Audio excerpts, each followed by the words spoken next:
Tout savoir sur la généralisation de la mutuelle d'entreprise. En 2013, les partenaires sociaux ont signé un accord national interprofessionnel, ANI, visant notamment à préserver et à développer l'emploi et à réduire sa précarité en accordant de nouveaux droits aux salariés.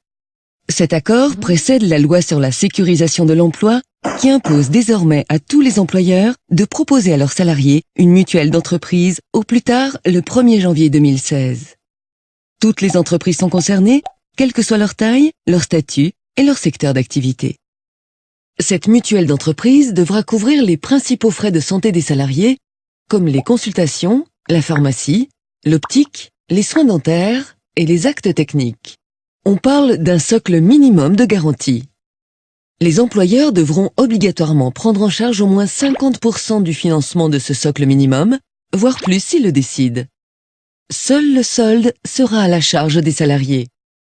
Les salariés pourront également souscrire à une option supplémentaire s'ils estiment que le socle minimum ne suffit pas à couvrir leurs besoins. Elle leur permettra de se faire rembourser de manière plus importante les garanties du socle minimum et d'accéder à des garanties supplémentaires. Cette option sera entièrement à leur charge. Pour pouvoir mettre en place la mutuelle d'entreprise, les employeurs pourront s'appuyer sur les recommandations de leur branche professionnelle. Pour ces derniers, la généralisation de la mutuelle d'entreprise va représenter un coût supplémentaire. Cependant, ils seront exonérés de certaines charges sociales patronales afin d'alléger le montant à leur charge.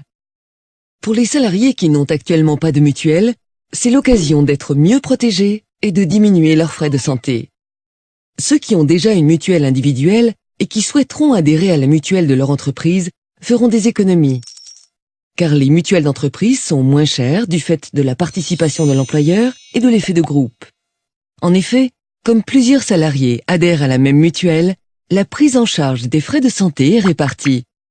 Enfin, les anciens salariés qui sont au chômage pourront continuer à bénéficier gratuitement de leur mutuelle collective pendant au maximum 12 mois après leur départ, sous certaines conditions.